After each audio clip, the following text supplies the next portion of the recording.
Good evening, everyone, and welcome to today's edition of UC Sports. Following the amazing weather this weekend, we have a great show for you.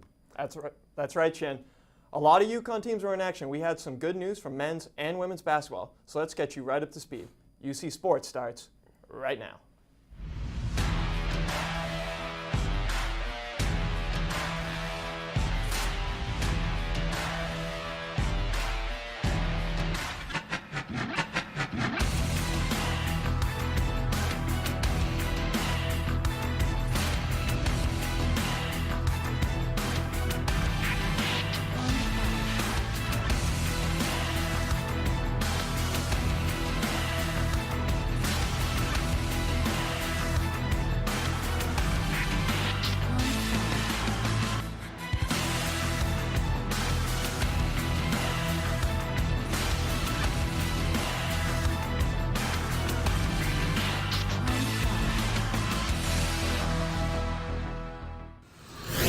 Sitting at 3-3 in conference play, UConn Baseball had a great opportunity to move up the American Athletic Conference standings when they traveled to Kansas to face nationally ranked Wichita State this weekend.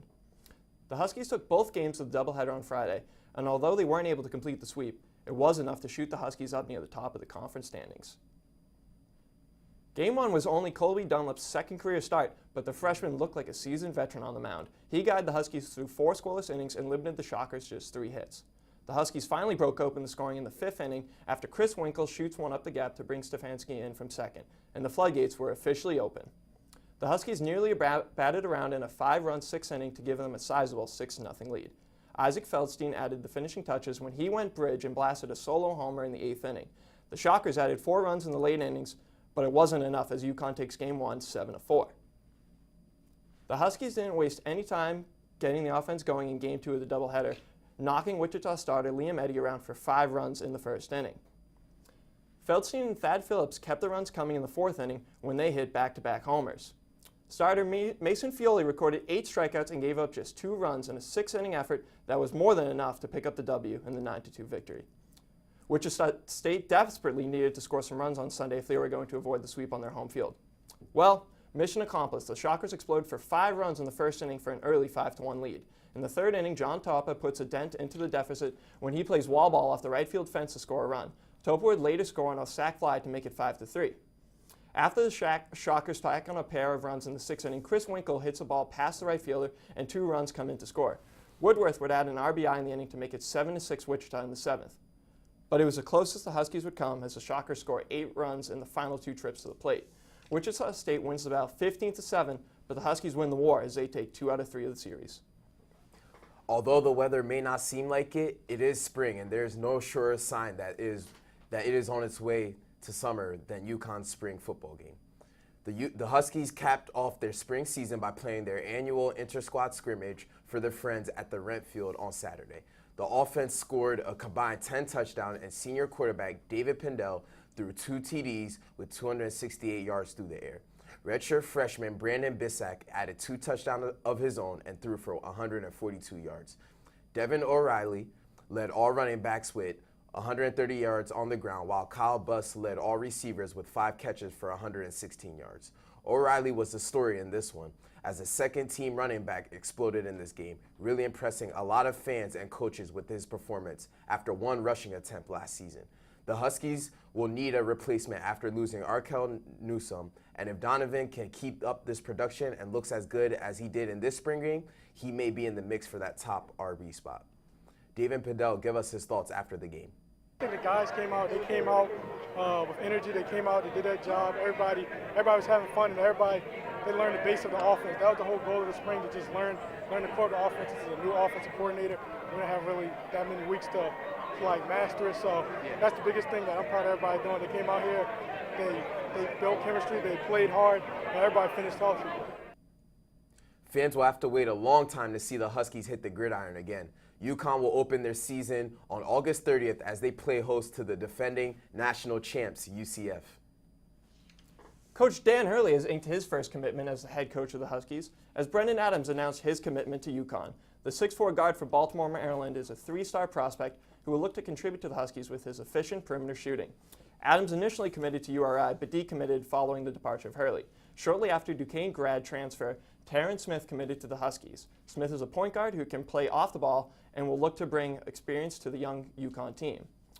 We have to take a quick break, but when we come back, we'll bring you the latest on the men's and women's track team after the latest home meet.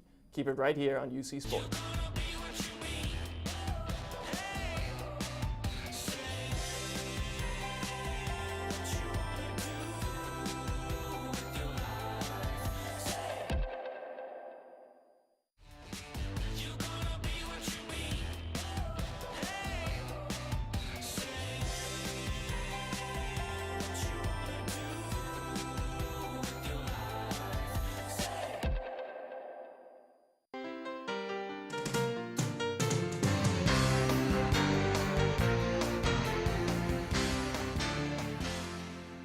They may have been playing at home, but the friendly confines of Beryl Family Field weren't so friendly to the Huskies this weekend. UConn softball just couldn't seem to put it together for any extended period of time as they were swept by visiting ECU. Sophomore pitcher Katie Kosha struck out 6 and allowed just 2 hits, but still took the loss in the complete game effort in Game 1. The Huskies stranded 5 runners on the base pass, including a bases-loaded opportunity in the 5th inning, but couldn't find the timely hit that would break open the scoring as they ended up falling 2-1. They would have not just one, but 2 chances to rebound the next day as they finished the series with a doubleheader on Saturday. UConn had an early 1-0 lead and starter Chelsea Eckert pitched 5 scoreless innings, but the Pirates finally chased her off the mound with a 4-run 6th inning. ECU added 1 more in the 7th to make it 5-1. That would end up being the finals. The Huskies were unable to muster a comeback in the final frame. Looking to salvage a win on the weekend, the Huskies had to fight an uphill battle if they were going to come away with a victory in Game 3. With the Pirates holding a 7-2 lead in the 7th inning and with 2 outs, Emma Stanley drove home a run on a single into right center to make it a 4-run deficit. 2 batters later, Chloe Kearns delivered a huge 2-run single to make it 7-5 ECU. However, it was the closest the Huskies would get as ECU eventually got the 1 out they needed to take all 3 games in Stores. Luckily, there is one UConn team that had some better luck at home this weekend. Hey Chin, what's the latest from track and field? The men's and women's track and field team held their annual home meet this weekend in Stores, Connecticut. The Ladies Huskies came away with the title, scoring 156 points, 37 more than the runner-up Great Danes. In a meet that featured the likes of Northeastern, URI, and UAlbany, the Huskies put on a show for their home fans. After 2 controversial starts by the official, senior Ashley Wiggins was able to cruise to a W with a personal best time of 13:93 in the 100 hurdles. Susan Aneno added to the PB list, winning the 400-meter dash in a time of 53.76 seconds. Aneno followed this up by rabbiting the 800, which senior Katie Foley capitalized on by winning the event with a time of 2:11. Things also went well in the field with sophomore Divine Oladipo doing damage in both her events, winning shot put with a throw of 15.39 meters, then followed it up by winning discus, registering a throw of 50.58 meters.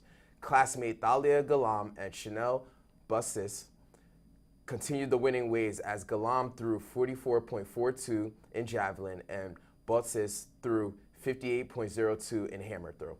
On the men's side, the Huskies edged out Northeast rivals URI by 1 point, 138.83 to 138.33. Senior captain Seth Zudema got things going with a season-best throw of 69.15 meters to win javelin. In hammer throw, sophomore Cameron Thompson secured a personal best with a throw of 61.56 meters. High jump also went well for the Huskies, with rookie Saphir Scott leaping to a W, clearing 6'11", and teammate Daniel Claxton securing 5th in that event, clearing 6'6". Both teams will travel to my hometown, New Jersey, as they participate in the Larry Ellis Invitational, which will take place at Princeton.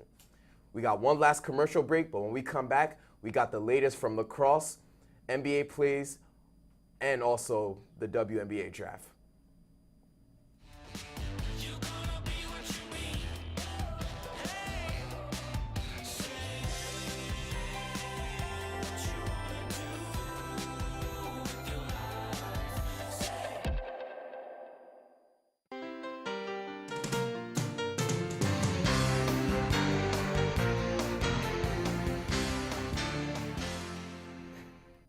The lacrosse team routed Big East rival Cincinnati on Friday afternoon, and they managed to break some records along the way. Senior Grace Nolan became the program's all-time leader in points after her 8-goal and 3-assist performance gave her 255 career points. Not only did the attacker's huge day put her atop the program record books, but she also tied her own record for most points in a game and goals in a game, and set the record for most goals in a first half with 6. The rest of the team took care of business to ensure Nolan's historic day wouldn't be spoiled. The Huskies scored 4 goals in the first 7 minutes and were in full control from there. They entered the second half with a 12-4 lead and added 8 more goals in the second half just for good measure as they cruised to a 20-8 victory. The Huskies next head to Georgetown before a noon matchup with Vanderbilt on their senior day, next Sunday here in Storrs. It was equally a huge week for some Huskies in the pros. Last week on Thursday, we witnessed 3 Husky superstars get drafted in New York City. Gabby Williams was the first to see her name on the board as the Chicago Sky used the number 4 pick to select Williams. Shortly after, 6'6" junior Azura Stevens was selected by the Dallas Wings. At number 10, the New York Liberty got their hands on guard Kia Nurse. Nurse will have the opportunity to play with 5 former UConn Huskies when the WNBA season kicks off. Training camp is set to begin on April 28th, and the season will start on May 19th. After being mentioned in trade rumors throughout the season, it's certainly no guarantee that Kemba Walker is still a Hornet next season. However, if he is still back in Charlotte, the 2-time All-Star will see some new faces when he first walks back in the building. After firing the previous GM, Kemba has continued to say that his future was to be decided by the next GM. It was only a matter of time of who that would be. Last week, it got our answer as the Hornets hired Mitch Kupchak to take over as general manager, and the former Lakers GM has wasted no time cleaning house. In addition to letting go most of the training staff and analytics department, Kupchak relieved head coach Steve Clifford of coaching duties on Friday. Even though Kimba, Jeremy Lamb, and Andre Drummond didn't make the playoffs, there are plenty of former Huskies in action during the first weekend of NBA playoff action. Rudy Gay made his first playoff appearance since 2012 as he poured in 15 points for the Spurs in 22 minutes off the bench in their Game 1 loss to the Golden State Warriors. Shabazz Napier and Emeka Okafor had their chance to share the court on Saturday when the Trailblazers and Pelicans met in the first game in Portland.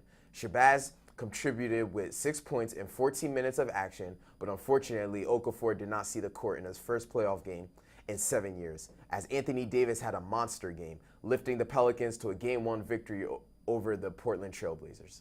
Heading over to the baseball diamond, a UConn Baseball alumni is on the move. Infield-outfield prospect L.J. Mazzilli was traded from the Mets to the Yankees last week. Mazzilli had a .259 batting average in 94 games for the Binghamton Mets last year and hit .216 in 16 games for AAA Las Vegas.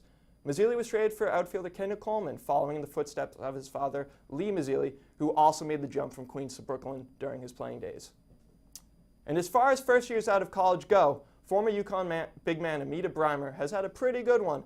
Breimer won a G League championship as part of the Austin Toros last Tuesday. He contributed 6 rebounds, 2 blocks, and a steal off the bench in the Toros championship-clinching Game 2 victory. The former Husky wasted no time revealing his next endeavor, announcing on Instagram that he was headed overseas to Serbia to suit up for KK Partizan Belgrade. Chin, good thing he spent 4 years in Source to help prepare for that Serbian weather. Seriously, yeah, the UConn weather will definitely help him adjust quickly. But that's all we have for you all today. But be sure to follow us on Twitter at UCTV Sports for all the UConn athletic news you need. And subscribe to our YouTube channel at the UCTV Channel 14 to watch all our content as soon as it goes live. For Bryan, Lambert, and the crew, I'm Chinedu Amonu, and thank you for watching. And we'll see you the same time and place next week for our last show of the year, a special UCTV Senior Edition. Take care. Good night.